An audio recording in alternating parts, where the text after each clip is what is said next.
Biotechnology and its application में हमने application in medicine में हमने सबसे पहले इंसुलिन देखा था कि इंसुलिन किस तरह से बनाया जाता है। नॉर्मली जो हम एनिमल से जो इंसुलिन एक्सट्रैक्ट करते हैं वो कहीं ना कहीं ह्यूमंस को सूट नहीं करता है और बहुत मेजर एलर्जिक रिएक्शन कॉज कर देता है जो लाइफ थ्रेटनिंग होते हैं। तो इसमें क्या करते हैं कि हम ह्यूमंस का जो जीन है जो कि जो डीएनए है जो कि इंसुलिन सिंथेसाइज कर रहा है, जो इंसुलिन बना रहा है, उसको हम बैक्टीरिया जैसे कि ई कोलाई में डाल देते हैं बाया वेक्टर। ठीक है, तो ई कोलाई जो है एज अ होस्ट एक्ट करता है और ज्यादा क्वांटिटी में इंसुलिन सिंथेसाइज करता है। तो एक तरह से ये ह्यूमन इंसुलिन हो गया क्योंकि हम ह्यूमन का डीएनए निकाल के और बैक्टीरिया में डाल दे रहे हैं जिससे कि वो इंसुलिन सिंथेसाइज कर रहा है। तो ये जो है एक बहुत बड़ी अचीवमेंट रही क्योंकि डायबिटीज जो है यहाँ बहुत ही ज्यादा कॉमन है इंडिया में। देन इसका जो बायोटेक्नोलॉजी का जो एप्लीकेशन का जो मेडिसिन में जो यूज हो रहा है वो है नेक्स्ट जो है वो है जीन थेरेपी। ठीक है, जीन थेरेपी जो है जो है जीन थेरेपी बहुत ज्यादा डिजीजेस में यूज की जा रही है आजकल और बहुत ज्यादा इस पे रिसर्चेस भी चल रहा है, नई नई डिजीजेस को जीन थेरेपी से जोड़ के और उस पर स्टडीज चल रही हैं। तो इसमें सबसे पहला जो किया गया था एक जो है 4 ईयर गर्ल पे हुआ था जिसके अंदर कुछ डेफिशिएंसीज थी। यहाँ पे आप देखेंगे, यहाँ पे एक 4 ईयर ओल्ड गर्ल थी जिसमें एडिनोसिन डीएमाइनेज डेफिशिएंसी थी। ठीक है, मतलब इसमें ये जो हार्मोन था एडिनोसिन डीएमाइनेज ये नहीं था। ठीक है, तो इससे क्या हुआ, ये सॉरी एंजाइम था एडिनोसिन डीएमाइनेज, ये इसकी डेफिशिएंसी हो गई थी जिससे क्या होता है कि पूरा जो इम्यून सिस्टम होता है बहुत ज्यादा वीक हो जाता है और वो जो जो भी चाइल्ड होता है जिसके अंदर ये डेफिशिएंसी होती है, क्योंकि ये तो इनबॉर्न होता है, एडेनोसिन डीएमाइनेज डेफिशिएंसी जो होती है ये इनबॉर्न होती है, यानी बच्चा पैदा होता है तभी से मिल जाएगी, ऐसा नहीं है कि एक पर्टिकुलर एज के बाद मिल जाएगी। तो इसमें क्या है कि बहुत ज्यादा सीवियर इम्यूनो कॉम्प्रोमाइज हो जाता है पर्सन, मतलब वो थोड़ी सी भी अगर एटमॉस्फेरिक एयर में आ जाए तो उसमें जो बैक्टीरियाज वगैरह होते हैं तुरंत उससे बच्चे को इन्फेक्शन होने के चांसेस बहुत ही हाई रहते हैं।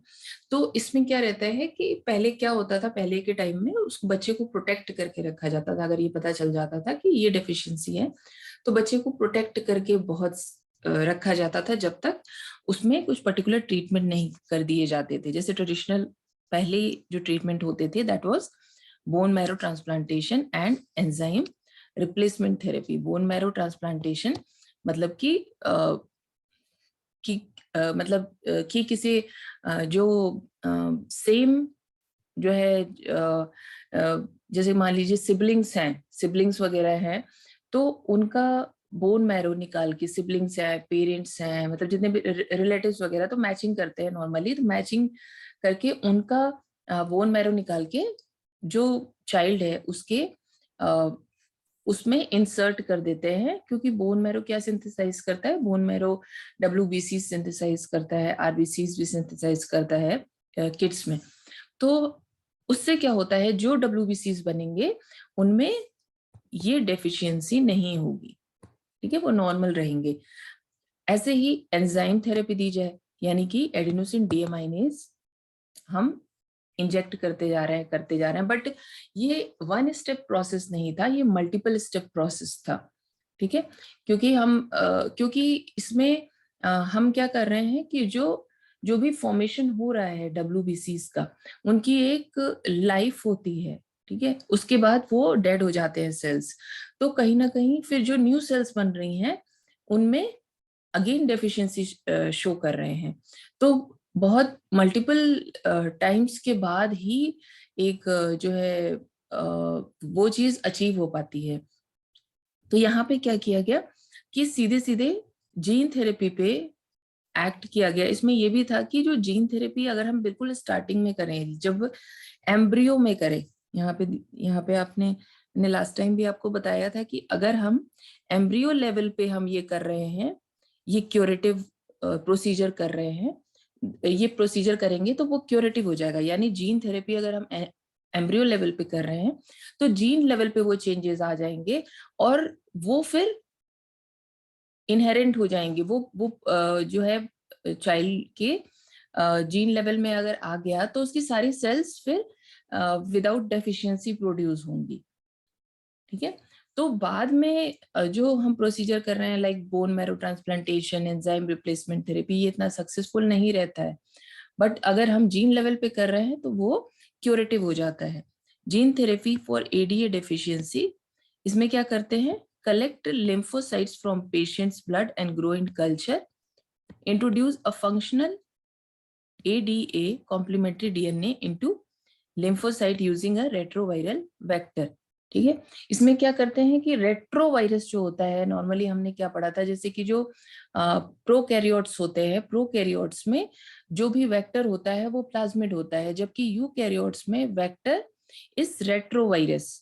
ठीक है, ये हमने पढ़ा था, रेट्रोवायरस जो होता है वो एज अ वेक्टर काम करता है। तो इसमें क्या होता है, इसको रेट्रोवायरस क्यों बोलते हैं, क्योंकि ये आरएनए से क्या बना रहा है, डीएनए बना रहा है। ठीक है, आरएनए से डीएनए बना रहा है और फिर ये डीएनए जो है ये हमारा, यहाँ पे ये जो डीएनए है इसको हम कॉम्प्लीमेंट्री डीएनए कह रहे हैं। रेट्रोवायरस जो आरएनए से जो डीएनए बना रहा है, we are calling it complementary DNA. अब ये कॉम्प्लीमेंट्री डीएनए जो होता है यही न्यूक्लियस के अंदर, मान लीजिए दिस इज सेल, यही न्यूक्लियस के अंदर जाता है। ठीक है, और हमारे जो हमारा जो जेनेटिक मटेरियल है, that is the chromosome and all, उसमें इंसर्ट होके फिर ये प्रोटीन का फॉर्मेशन करता है, जो डिजायर्ड जो भी प्रोटीन है। यहाँ पे जैसे कि एंजाइम की बात कर रहे हैं तो आप ऐसे एज्यूम करते हैं कि एडिनोसिन डी अमाइनेज फॉर्मेशन करेगा ये। ठीक है, तो हम क्या कर रहे हैं, रेट्रोवायरस के थ्रू यहाँ पे इंसर्ट करा रहे हैं। यहाँ पे देखिए, introducing a functional ADA complementary DNA into lymphocytes using a retroviral vector.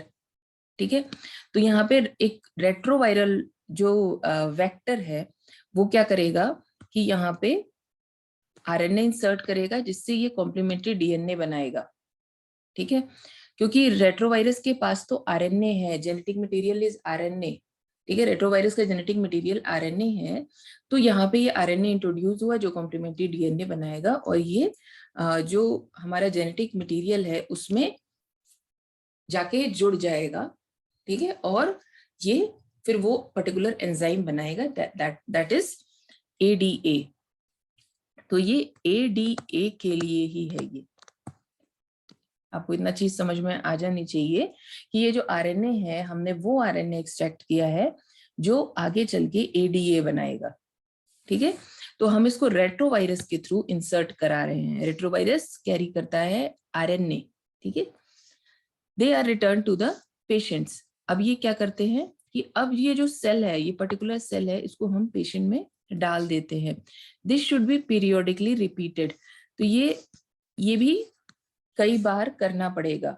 ठीक है, बट ये क्या हो जाता है कि ये धीरे धीरे करके ये लाइफ लॉन्ग बन जाता है, एक तरह से ये क्यूरेटिव टाइप हो जाता है। If ADA gene from marrow cells is introduced into cells at early embryonic stage, it should be permanent cure। अगर early embryonic stage में ये चीज पता चल जाए तो एक तरह से ये permanent cure होता है। Then comes the molecular diagnosis। अब हम molecular diagnosis की अगर हम बात करें तो इसमें हमारा जैसे कि नॉर्मली जो ट्रेडिशनली अगर हम लोग कोई भी डिजीज होती है तो सबसे पहले ब्लड टेस्ट के लिए जो चीजें करते हैं वही सीबीसी कर रहे हैं, ईएसआर कर रहे हैं, ये यूरिन एनालिसिस जो चल रही है, तो वो एक ट्रेडिशनल वाली चीजें चल रही हैं। बट अब क्या हो गया है कि चीजें थोड़ी एडवांस हो गई हैं। अब recombinant DNA technology, PCR, ELISA, ये सारी चीजें हम यूज कर रहे हैं और ये बहुत कम टाइम में जो है एक डायग्नोसिस जो होती है, डेफिनेटिव डायग्नोसिस जो होती है, वो हमें निकाल के दे देती है। क्योंकि हम सीबीसी भी अगर करा ले तो एक पर्टिकुलर डायग्नोसिस पे नहीं पहुंच सकते, ईएसआर करा ले तो भी एक पर्टिकुलर डायग्नोसिस पे नहीं पहुंच सकते। तो ये क्या करते हैं, ये जो है एक हमें डेफिनेटिव डायग्नोसिस देते हैं कि पर्टिकुलर पर्सन को पर्टिकुलर डिजीज है। ठीक है, तो सबसे first thing is polymerase chain reaction. Polymerase chain reaction कहाँ यूज होता है? नॉर्मली कोई भी डिजीज होती है तो हम देखते हैं कि पहले स्टार्टिंग में उसका पता नहीं लग पाता है, थोड़ी देर में पता लग पाता है, क्योंकि जो उसकी पैथोजेंस होते हैं बहुत स्मॉल क्वांटिटी में ब्लड में होते हैं, तो इससे हम उसका पता नहीं लगा पाते कि कौन सी डिजीज है। तो पीसीआर इस समय स्टार्टिंग फेज में डायग्नोसिस में बहुत ही ज्यादा हेल्पफुल है। पीसीआर क्या करता है उस समय जब वो एंटीजन बहुत ही लेस क्वांटिटी में है, एंटीजन जो है बहुत लेस क्वांटिटी में है, तो पीसीआर क्या करेगा, इस पर्टिकुलर एंटीजन को एम्पलीफाई कर देगा। एम्पलीफाई मतलब बहुत ज्यादा नंबर में बढ़ा देगा, इंक्रीज एंटीजन हो जाएगा, जिससे हम इसकी इजीली डायग्नोसिस कर सकते हैं। इजीली डायग्नोसिस, ठीक है। तो पीसीआर हमने पढ़ा है पॉलीमरेज चेन रिएक्शन, जिसमें एक बहुत ही माइन्यूट क्वांटिटी वाले एंटीजन को हम एम्पलीफाई कर सकते हैं। माइन्यूट क्वांटिटी का एंटीजन यानी कि उसका जो डीएनए है, उसका जेनेटिक मेकअप तो नॉर्मली पता रहता है, प्री सब चीजें फीड रहती हैं, तो उसको हम एम्पलीफाई करके और उस डिजीज का पता, पर्टिकुलर डिजीज का पता लगा सकते हैं अर्ली डायग्नोसिस में। Presence of pathogen is normally suspected only based on symptoms. By this time, the concentration of pathogen is already very high in the blood. ठीक है, अगर हम लेटर स्टेजेस में तो सारी चीजें पता ही लग जाती हैं, क्योंकि सिम्टम्स बहुत ज्यादा आ रहे होते हैं, यानी कि जो भी है सर्दी खांसी जुकाम, जो जो चीजें भी है वो बहुत ज्यादा आ रही होती हैं, तो वो इतना हेल्पफुल नहीं रहता है। ठीक है, however very low concentration of bacteria or virus can be detected by amplification of their nucleic acid by PCR। ठीक है, तो यहाँ पे न्यूक्लिक एसिड का एम्प्लीफिकेशन करते हैं। न्यूक्लिक एसिड यानी कि जो उसका जीनोम है, जो उसका डीएनए है, उसका एम्प्लीफिकेशन करते हैं with the help of PCR. तो इसमें कौन कौन सी डिजीज हम डिटेक्ट कर सकते हैं? To detect HIV in suspected patient. ठीक है, HIV के लिए बहुत ज्यादा हेल्पफुल है। HIV ऑब्वियसली ये जो HIV इन्फेक्शन होता है, ये स्टार्टिंग में बहुत टाइम तक वायरल लोड बहुत लो होता है, तो इसको हम पीसीआर से करते हैं। ठीक है, जब वायरल लोड हाई होता है तो उस समय तो पेशेंट इम्यूनो कॉम्प्रोमाइज्ड होके फिर बिल्कुल वो डेड वाली स्टेज पे आ जाता है। तो इसको अर्ली स्टेज पे डिटेक्ट करना बहुत जरूरी है, क्योंकि इससे लाइफ प्रोलॉन्ग हो जाती है बाय ट्रीटमेंट। अगर ट्रीटमेंट प्रॉपर कर दिया जाए तो लाइफ प्रोलॉन्ग हो जाती है, क्योंकि बहुत टाइम तक वायरल लोड बहुत लो होता है। और जैसे कि मैंने आपको बताया भी था कि वो सिम्टम्स आने में 10 से 15 साल लग जाते हैं अगर प्रॉपर ट्रीटमेंट हो, तो इसका अर्ली डिटेक्शन होना बहुत जरूरी है। तो इसमें हम पीसीआर यूज करते हैं to detect genome mutation in suspected cancer patients. ठीक है, जो सस्पेक्टेड कैंसर पेशेंट्स होते हैं, लाइक मान लीजिए कि फैमिली में कोई कैंसर रन कर रहा है, तो हमें देखना है कि ऐसा तो नहीं उनके सिबलिंग्स को या उनके जो ऑफ स्प्रिंग्स हैं, किड्स हैं, उनको या मतलब रिलेटिव्स को ये पर्टिकुलर टाइप का कैंसर है। तो उसमें अगर वो कैंसर अभी आया भी नहीं है, तो वो कैंसर पेशेंट्स के जो रिलेटिव्स हैं, जो कैंसर पेशेंट्स के रिलेटिव्स हैं, जो भी रिलेटिव्स होंगे A B C, उनका ब्लड लिया जाएगा और ब्लड को पीसीआर के थ्रू एम्पलीफाई करके हम वो पर्टिकुलर डायग्नोसिस बना सकते हैं कि इनको ये कैंसर है या इनको ये कैंसर नहीं है। ठीक है, to identify many other genetic disorder. ठीक है, बहुत सारी जेनेटिक डिसऑर्डर हम इसके थ्रू हम डिटेक्ट कर सकते हैं पीसीआर के थ्रू, ठीक है ना, क्योंकि हर चीज फीड होती है, हर चीज फीड होती है। पर्टिकुलर जेनेटिक डिसऑर्डर लाइक फेनिलकेटोन्यूरिया है, सिस्टिक फाइब्रोसिस है, बहुत सारी डिजीज है, तो ये सारी जो है फीडेड होती हैं। तो हम स्मॉल क्वांटिटी में अगर ब्लड लें और उसको एम्पलीफाई करें, तो अगर बाय चांस पर्टिकुलर पर्सन को कोई डिजीज है तो वो डिटेक्ट हो जाएगी, अगर नहीं है तो वो नहीं डिटेक्ट होगी। A single stranded DNA or RNA tagged with radioactive molecule is hybridized to its complementary DNA in clone of cells. It is detected by autoradiography. The clone having mutated gene will not appear on photographic film. इसमें normally क्या करते हैं, अगर हमें कोई cancer detect करना होता है तो उसको कैसे डिटेक्ट करते हैं कि हम क्या करते हैं कि सिंगल स्ट्रैंडेड डीएनए और आरएनए लेंगे, जो पेशेंट का सिंगल स्ट्रैंडेड डीएनए ले लेंगे या आरएनए ले लेंगे, और इसके जो है कॉम्प्लीमेंट्री, हमें जो नॉर्मल कॉम्प्लीमेंट्री डीएनए या आरएनए है वो हमें पता है, कॉम्प्लीमेंट्री जो डीएनए है वो हमें पता है। तो यहाँ पे क्या है कि हम ढेर सारे इस तरह से, और ये रेडियो एक्टिव टैग्ड है, रेडियो एक्टिव टैग्ड है, येलो से दिखा दे रही हूँ मैं, रेडियो एक्टिव टैग्ड। तो ये रेडियो एक्टिव टैग्ड है, तो रेडियो एक्टिव मतलब कि एक तरह से आप ऐसे एज्यूम कर सकते हैं, तो हम अगर हम इसका एक्सरे लेंगे तो हमें ये विजुअलाइज होंगे, ठीक है। तो हम क्या करते हैं कि ये जो कॉम्बो है इसको ऐसे हम एक साथ कर देते हैं, मिक्स कर देते हैं, ठीक है। मिक्स करने पे अब क्या होगा कि जो ये सिंगल स्ट्रैंडेड डीएनए है, इसके जो कॉम्प्लीमेंट्री जो स्ट्रैंड्स होंगे वो आके इस पर लग जाएंगे, ठीक है। ये नॉर्मल है, ये सब कुछ नॉर्मल है, ठीक है। जो कॉम्प्लीमेंट्री स्ट्रैंड्स होंगे वो आकर इस पर लग जाएंगे, लाइक इस तरह से।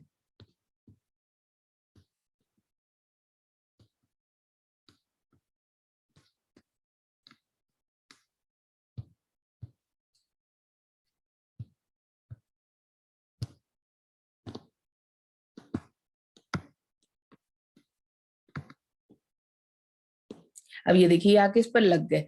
अब हम देख रहे हैं कि बीच में एक गैप है, यहाँ पे बीच में यहाँ पे एक गैप है, यहाँ पे कोई भी जो कोई भी जो ये रेडियो एक्टिव प्रोब है ये आके नहीं लगा, ठीक है। उसका रीजन क्या है, जब हम इसका एक्सरे लेंगे तो हमें ये बीच में ब्लैंक दिखाई देगा, बीच में ब्लैंक दिखाई देगा। और सारे ये हमारे, क्योंकि ये टैग्ड है, रेडियो एक्टिव टैग्ड है, तो ये हमें दिखाई पड़ेंगे, बट बीच में हमें एक गैप दिखाई पड़ेगा। वो क्यों दिखाई पड़ेगा, क्योंकि ये डीएनए म्यूटेटेड है और इसका कॉम्प्लीमेंट्री जो स्ट्रैंड है वो यहाँ नहीं है, ठीक है। तो इससे हम जो म्यूटेटेड जीनोम है उसका पता लगा सकते हैं। A single stranded DNA or RNA tagged with a radioactive molecule is hybridized to its complementary DNA in a clone of cells. It is detected by autoradiography, ठीक है, autoradiography.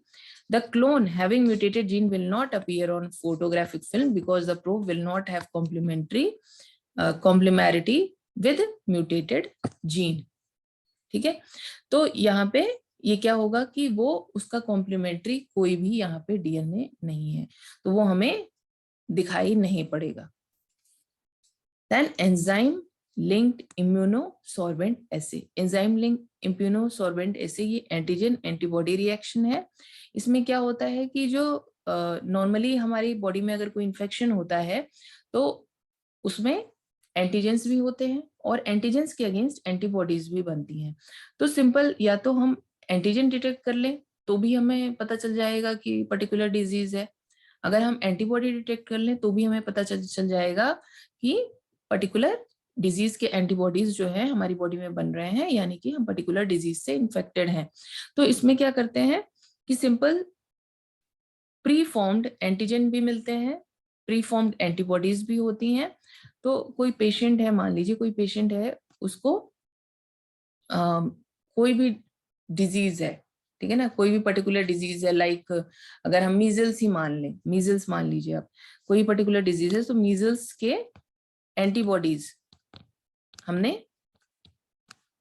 उस पेशेंट के ब्लड में हमें मिले एंटीबॉडीज, तो उसके blood से जो एंटीबॉडीज मिले हैं हमने एक प्लेट पे लगा दिए।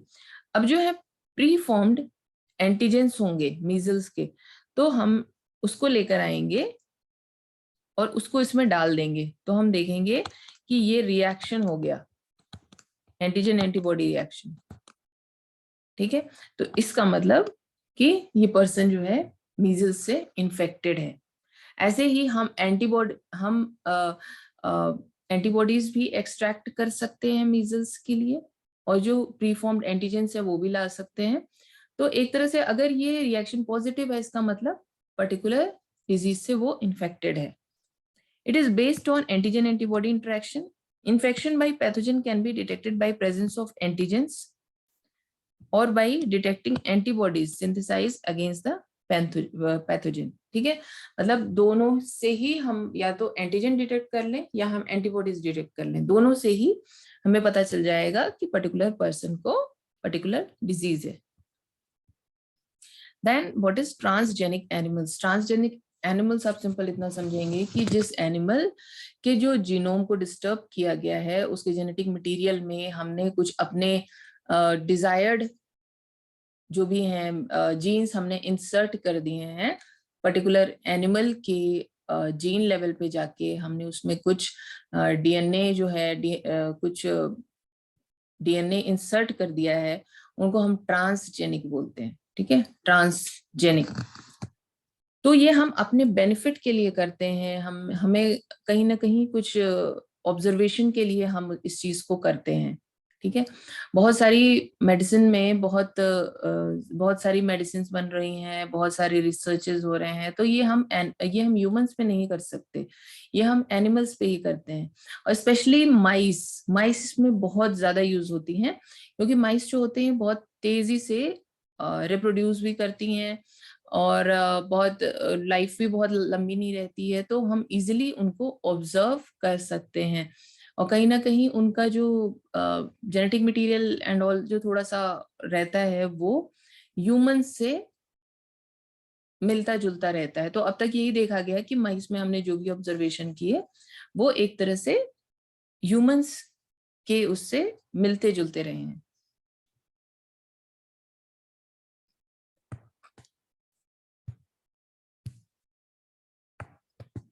Transgenic animals.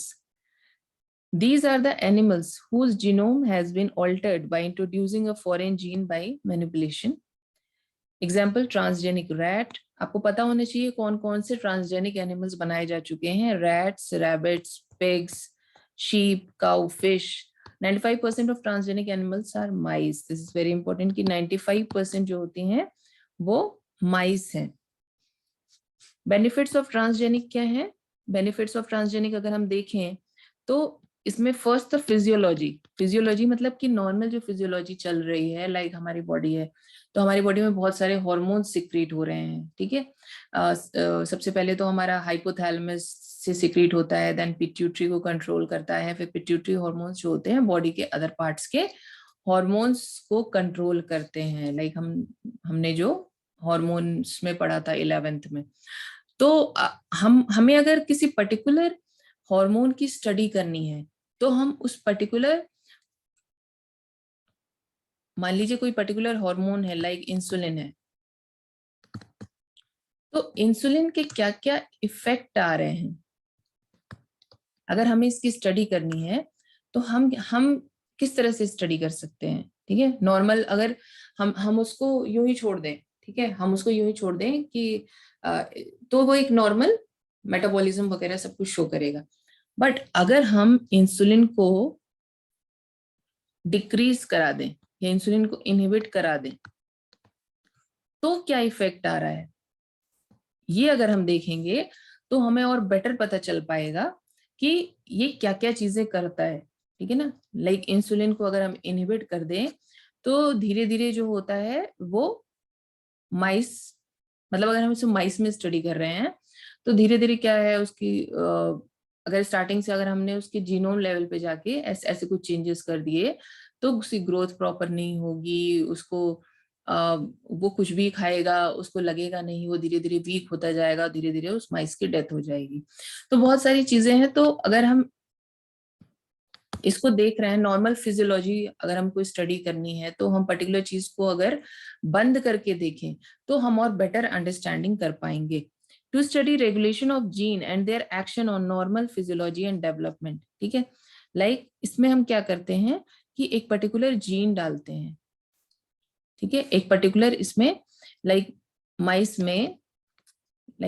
में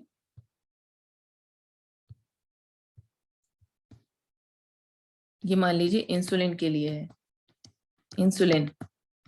तो यहाँ पे हम क्या कर रहे हैं कि एक पर्टिकुलर जीन डालेंगे जो कि इंसुलिन को इनहिबिट करेगा, इंसुलिन को इनहिबिट करेगा। अब अगर वो जब वो इंसुलिन को इनहिबिट कर देगा तो इंसुलिन जो है, इंसुलिन का जो जीन है वो इंसुलिन नहीं सिक्रीट कर पाएगा, इंसुलिन नहीं सिक्रीट कर पाएगा। वो सारा जो विदाउट इंसुलिन बॉडी जैसे ग्रो करती है वैसे ग्रो करेगी और हम उसके इफेक्ट को स्टडी करेंगे। Study of insulin like growth factor, genes from other species that alter formation of this factor are introduced and the biological effects are studied। मतलब कि अदर स्पीशीज से हम जीन उठा रहे हैं जो कि इसके सिक्रेशंस को ऑल्टर कर रही हैं, इनहिबिट कर रही हैं, और फिर हम उसका इफेक्ट स्टडी कर रहे हैं, उसका इफेक्ट विदाउट इंसुलिन जो है बॉडी पे क्या पड़ रहा है, तो उसका इफेक्ट क्या पड़ रहा है, तो फिर हम उसको स्टडी करते हैं।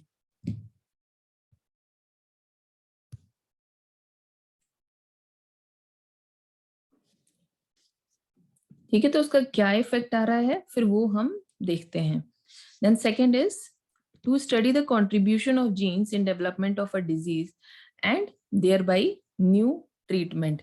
हम इसमें क्या करते हैं कि जो डिजीजेज हैं उनसे रिलेटेड जो भी हमारे पास जीनोम है, लाइक कैंसर का जीन हमारे पास ऑलरेडी हैं, वो सारे जीन्स जो हैं हमारे पास, सिस्टिक फाइब्रोसिस का जीन जो सिस्टिक फाइब्रोसिस कॉज कर देता है, रूमेटॉइड आर्थराइटिस का जीन, अल्जाइमर्स का जीन, वो सारा हम इंसर्ट करा देते हैं, ठीक है ना। That's why we are calling them transgenic.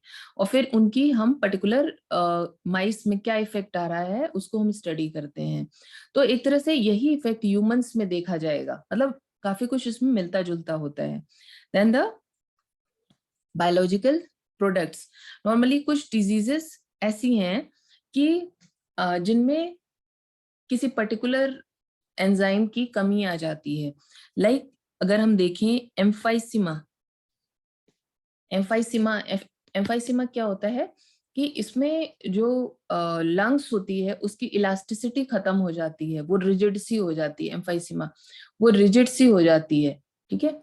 जो लंग्स जैसे कि हमारे जब हम इनहेल करते हैं, जब हम एयर अंदर लेते हैं तो लंग्स एक्सपैंड करती है, लंग्स कैपेसिटी बढ़ती है, एक्सहेल करते हैं तो लंग्स कैपेसिटी घटती है।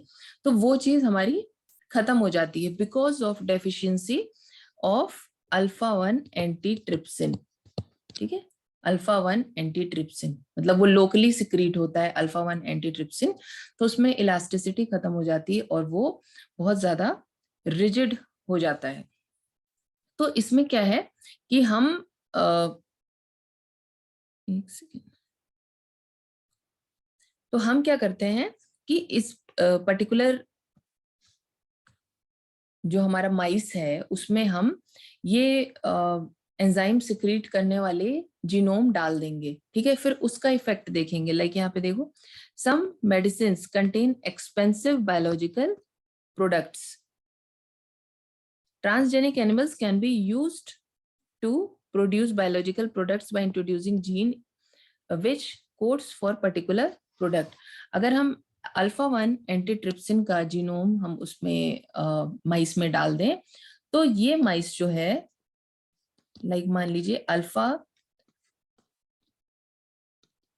1 एंटीट्रिप्सिन का जीनोम अगर हम डाल दें तो ये अल्फा 1 एंटीट्रिप्सिन बनाने लगेंगे, ठीक है, जो कि हमारे लिए बहुत यूजफुल है।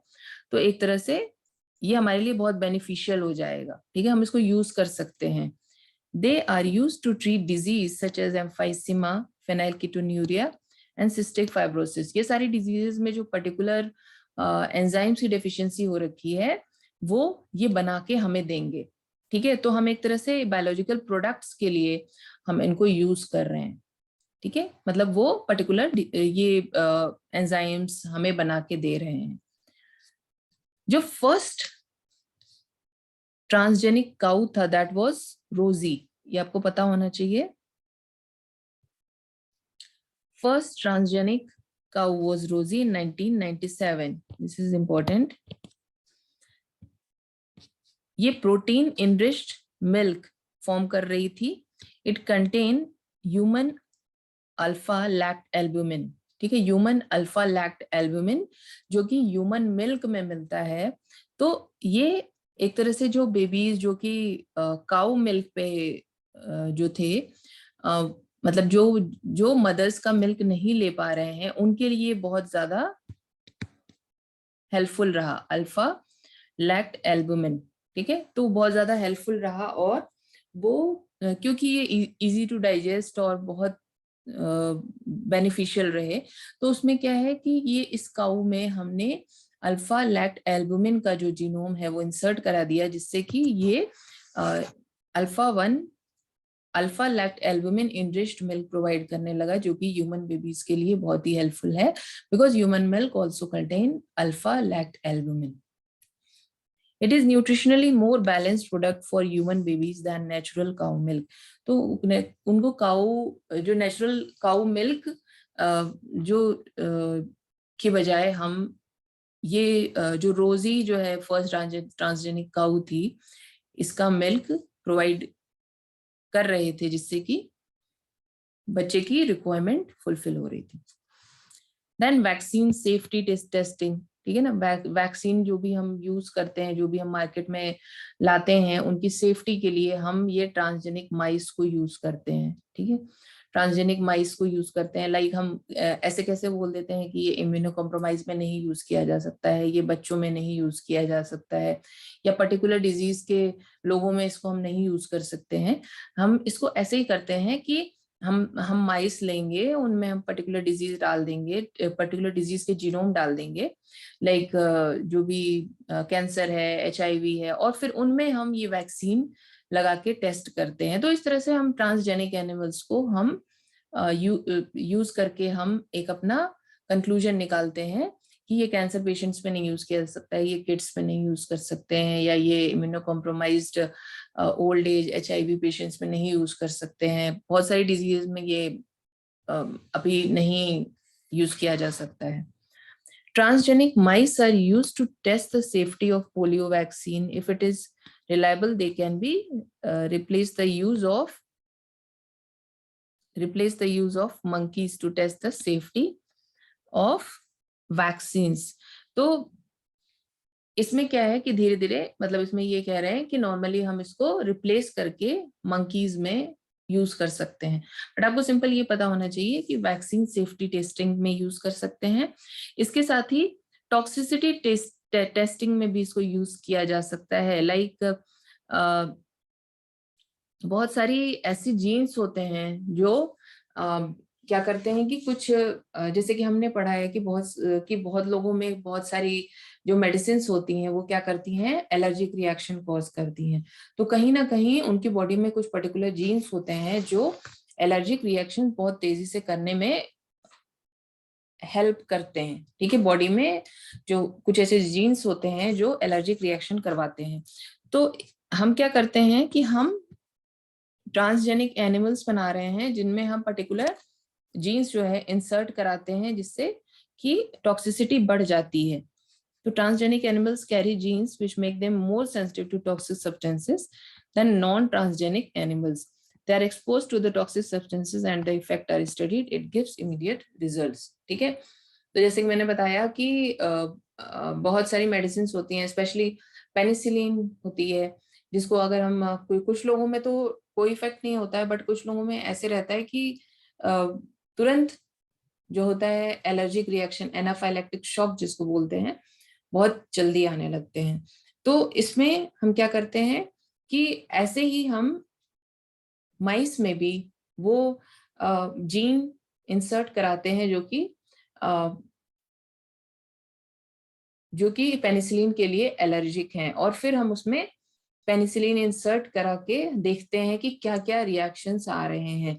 तो हम उसको स्टडी करके उसको नोट डाउन करते हैं कि ये रिएक्शंस जो होते हैं अगर ह्यूमंस में लगाए जाएं, जो कि इसके लिए बहुत ज्यादा सेंसिटिव है पेनिसिलिन के लिए, तो ये रिएक्शंस हो सकते हैं। तो एक तरह से हम उसकी स्टडी कर रहे हैं, टॉक्सिसिटी की स्टडी कर रहे हैं।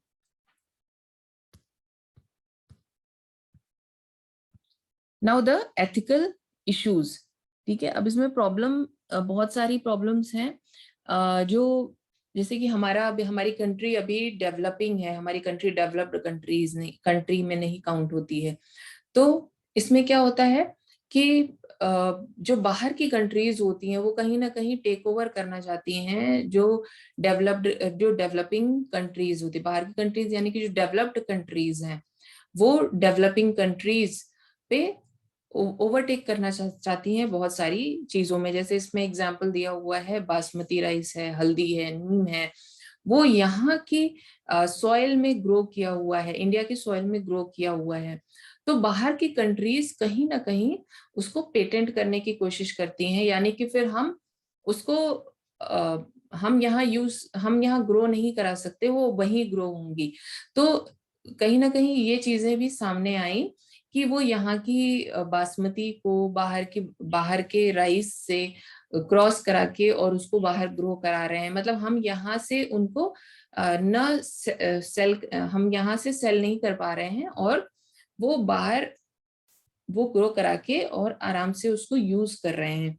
तो ये सब चीजें, ये सब प्रॉब्लम्स आई क्योंकि इसमें कहीं ना कहीं हमारा बहुत बड़ा नुकसान था।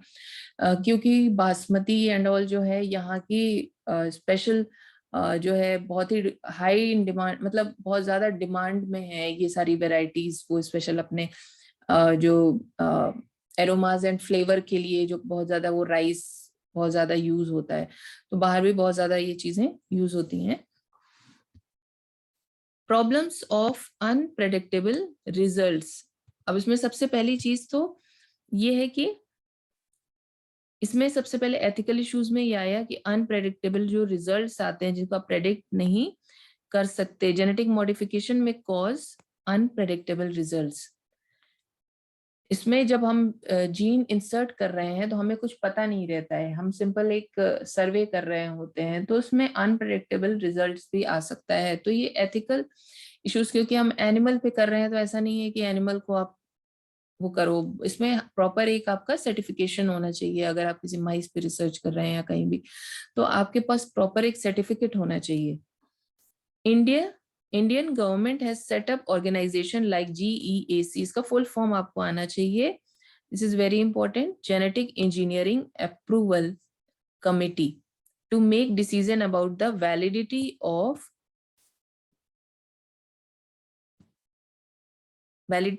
GM research.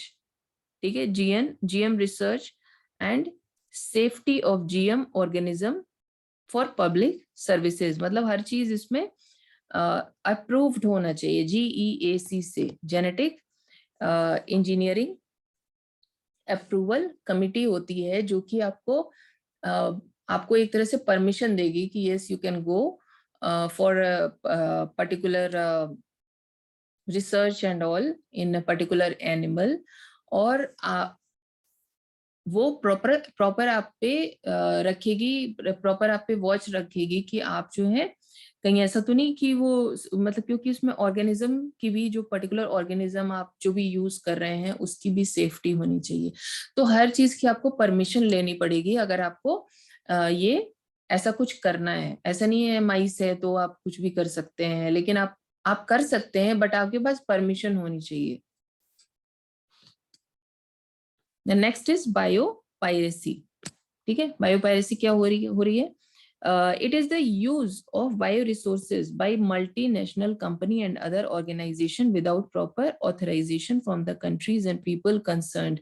मतलब कि आप किसी जो मल्टीनेशनल कंपनीज हैं, जो आउट ऑफ कंट्री जो भी है, तो वो क्या कर रहे हैं कि वो, जैसे मान लीजिए कि आउट ऑफ हम अगर इंडिया की बात करें, तो मान लीजिए कि यूएस की कंपनी है, तो वो जो है बिना प्रॉपर परमिशन और ऑथराइजेशन के वो क्या कर रहे हैं कि वो अंदर घुस के और चीजों को यूज कर रहे हैं। ठीक है, तो इसको हम बायो पायरेसी बोलते हैं। ठीक है, bio piracy. Certain companies have got patents for products and technologies that make use of genetic materials, plants, etc., that have been identified, developed, and used by farmers and indigenous people of the country. Example: basmati rice, turmeric, and neem. कुछ countries तो ऐसी हैं कि उन्होंने क्या किया है कि जेनेटिक मटेरियल का यूज करके जो लोकल जो चीजें ग्रो कराई जा रही हैं, बासमती राइस है, नीम है, हल्दी है, जो कि नीम एंड हल्दी तो वो आयुर्वेदिक में मेडिसिनल प्लांट्स वगैरह में काफी काउंट होता है। नीम, हल्दी, तुलसी, ये सारी चीजें मेडिसिनल उसमें काउंट होती हैं। तो ये और बासमती है, बासमती भी लोकल फार्मर्स के द्वारा ग्रो की जाती है। तो इसमें क्या है कि ये जो बाहर की कंट्रीज हैं, अभी एक टाइम ऐसा था कि ये बाहर की कंट्रीज घुस के और ये सारी चीजों को क्या कर रहे हैं कि वो लोकल जो जो वाइल्ड वाली बासमती जो ग्रो हो रही है उसको उठाया और वहां से अपने वाली बासमती से क्रॉस कराया और एक नई बासमती फॉर्म हो गई और उसको ग्रो कराने लगे। तो ये इस तरह से ये लोग बिना प्रॉपर ऑथराइजेशन के जो है वो एंटर करके और उस चीज का यूज करते हैं, फार्मर्स को बेवकूफ बना के, और ये सारी चीजें यूज करने लगे। Basmati rice has a unique aroma and flavor. India has 27 varieties of basmati rice. In 1997, an American company got patent rights on basmati rice through US Patent and Trademark Office. 1997 में ऐसा हुआ था कि America की company आई और उसने यहाँ की बासमती राइस को पेटेंट कर लिया। This allowed the company to sell a new variety of basmati. This was actually derived from Indian farmers' varieties. Indian basmati was crossed with semi-dwarf varieties and claimed as novelty. Other people selling basmati rice could be restricted by patent. ठीक है, तो इसमें क्या हुआ कि ये जो US की कंपनी आई, इसने यहाँ की बासमती उठाई और एक जो सेमी ड्वार्फ कोई वैरायटी थी उसको क्रॉस कराया और एक अपनी बासमती बना के उसको बेचने लगे। बट अगर वो पेटेंट कर लेंगे तो फिर नॉर्मल जो यहाँ के फार्मर्स हैं वो क्या करेंगे, वो कैसे उसको बेचेंगे। बट इसको रिवर्स कराया गया क्योंकि उस समय शायद इतना समझ नहीं हो पाई थी, बायोटेक्नोलॉजी अभी जस्ट आई थी, और तो वो उन्होंने उसको अपना नाम दे दिया, जबकि वो यहाँ के फार्मर्स जो हैं, जो पुअर फार्मर्स हैं, वो ग्रो करा रहे थे। तो उन्होंने उस नई वैरायटी को अपना नाम दे दिया। तो बट वो जो उन्होंने यूज की बासमती वो तो यहीं की थी, तो उसको फिर रिवर्स कराया गया।